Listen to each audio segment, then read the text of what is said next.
یہ اس بھائی نے بہت متاثر کن باتیں کی ہیں کہ کس طرح ہمارے ہاں شادی ہالوں میں اور شادی بیاہ کی تقریبات میں کھانا ضائع ہوتا ہے۔ جب وہ گھنٹی سی بجتی ہے، اعلان ہوتا ہے کہ کھانے کی طرف جائیں، تو اچھے خاصے معزز افراد بھی یوں بھاگتے ہیں جیسے پتہ نہیں کھانا ختم ہو جائے گا یا زندگی کا آخری کھانا ہے۔ لیکن جب وہ لے کر آتے ہیں کھانا، پھر اس بے ترتیبی سے ضائع کرتے ہیں۔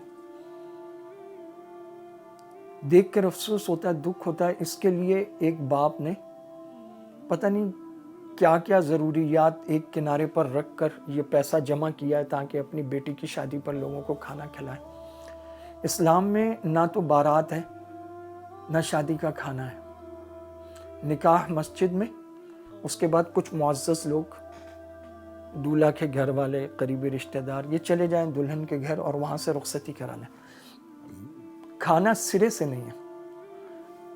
پھر دولہا اپنی استطاعت کے مطابق جتنی اس کی استطاعت ہو، کھاتا پیتا ہے تو اچھا کر لے، نہیں تو درمیانہ کر لے، جتنا کر سکے۔ ولیمہ کرے گا۔ ولیمہ وہ کھانا ہے جو شادی میں ہوتا ہے۔ شادی ہو گئی، دلہن اب اپنے گھر آ گئی، اگلے گھر، تو یہاں ولیمہ ہوگا۔ لڑکے کی شادی، خانہ آبادی، اس کا خانہ آباد ہوا ہے اس لڑکی کے آنے کی برکت سے، تو وہ ولیمے کا کھانا لوگوں کو کھلائے گا۔ اس میں بھی تکلف نہیں ہے، اور ضائع تو کسی کھانے کو بھی نہیں کرنا چاہیے۔